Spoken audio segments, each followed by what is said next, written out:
அஸ்ஸலாமு அலைக்கும். நம்ம மீன் பொரிக்கிறதுக்கு தேவையான மசாலா பொருள் தான் பார்க்க போகிறோம். மஞ்சத்தூள், மிளகுத்தூள், ஜீரகத்தூள், மிளகாய்த்தூள், தேவையான அளவு உப்பு, ஒரு அரை ஸ்பூன் பூண்டு பேஸ்ட். இப்போ க்ளீன் பண்ணி கழுவி வச்சுருக்க மீனை சேர்த்துக்கலாம்.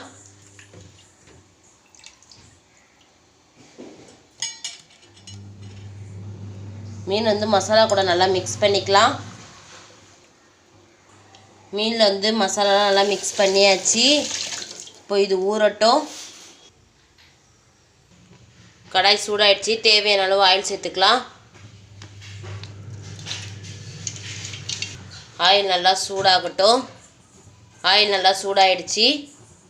இப்போ நம்ம வெங்காயத்தை வதக்கிக்கலாம். வெங்காயம் நல்லா வதங்கட்டும்.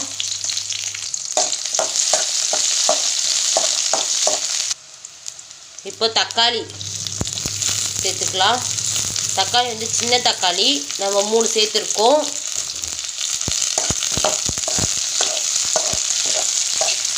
இப்போ தேவையான அளவு கருவேப்பிலை.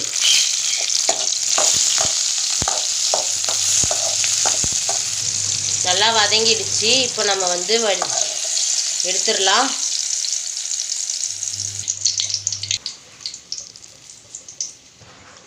ஆற வச்சு அரைச்சிக்கலாம். இப்போ அடுப்பை ஆன் பண்ணிக்கலாம். நம்ம கடாயில் வெங்காயம் தக்காளி வதக்கணும்ல, அதுலேயே ஆயில் இருக்குது. நம்ம அந்த ஆயிலே நம்ம தாளித்து விட்டுக்கலாம். அரை ஸ்பூன் நம்ம சோம்பு சேர்த்துருக்கோம். இப்போ மிளகாய்த்தூள் 1 ஸ்பூன், 1 ஸ்பூன் இஞ்சி பூண்டு பேஸ்ட், நல்லா பச்சை வாசனை போகிற வரைக்கும் வதக்கி விட்டுக்கலாம்.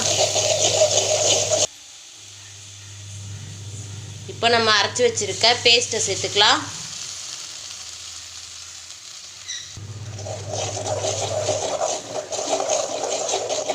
இப்போ தேவையான அளவு தண்ணி ஊற்றிக்கலாம். நம்ம தேவையான அளவு தண்ணி ஊற்றியாச்சு. மஞ்சத்தூள் 1/4 ஸ்பூன், கரம் மசாலா தூள் அரை ஸ்பூன், இப்போ சிக்கன் மசாலா தூள் 2 ஸ்பூன் சேர்த்துக்கலாம். இப்போ தேவையான அளவு உப்பு. இப்போ சின்னதாக ஒரு உருளைக்கிழங்கு கட் பண்ணி வச்சுருக்கோம், அதையும் சேர்த்துக்கலாம். மஷ்ரூம் கட் பண்ணி வச்சுருக்கோம், அதையும் சேர்த்துக்கலாம். இப்போ இதனால் நம்ம ஒரு வாட்டி கலரி விட்டுக்கலாம். கொதிக்கிட்டோம், வெயிட் பண்ணலாம். அடுப்பு ஆன் பண்ணிக்கலாம். கடாய் சூடாகட்டும், வெயிட் பண்ணலாம். கடாய் சூடாகிடுச்சு. தேவையான அளவு ஆயில் சேர்த்துக்கலாம்.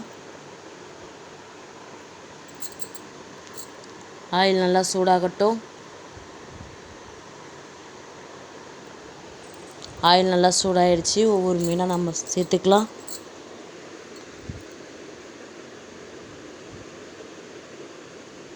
மஷ்ரூம் கிரேவியும் நல்லா கொதிக்குது. இப்போ நம்ம கொத்தமல்லி புதினா சேர்த்துக்கலாம். இதை மாதிரி ஒரு வாட்டி ட்ரை பண்ணி பாருங்கள், நல்லாயிருக்கும். இப்போ கொஞ்சோண்டு ஜீரகத்தூள் சேர்த்துருக்கோம்.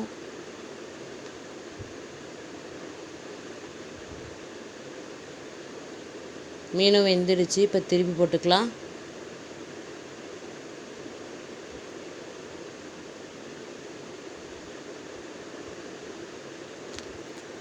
மீன் வறுவலும் ரெடி ஆகிடுச்சு. இது மாதிரி ஒரு வாட்டி ட்ரை பண்ணி பாருங்கள். இந்த வீடியோ பிடிச்சிருந்தால் லைக் பண்ணுங்கள், ஷேர் பண்ணுங்கள், கமெண்ட் பண்ணுங்கள். மறக்காம பெல் பட்டனை கிளிக் பண்ணுங்கள். இப்போ போல் எப்போவும் அமீர் ஜாஸ்மின் யூடியூப் சேனலுக்கு ஆதரவு தாங்க. வாங்க சாப்பிட்லாம். அஸ்ஸலாமு அலைக்கும்.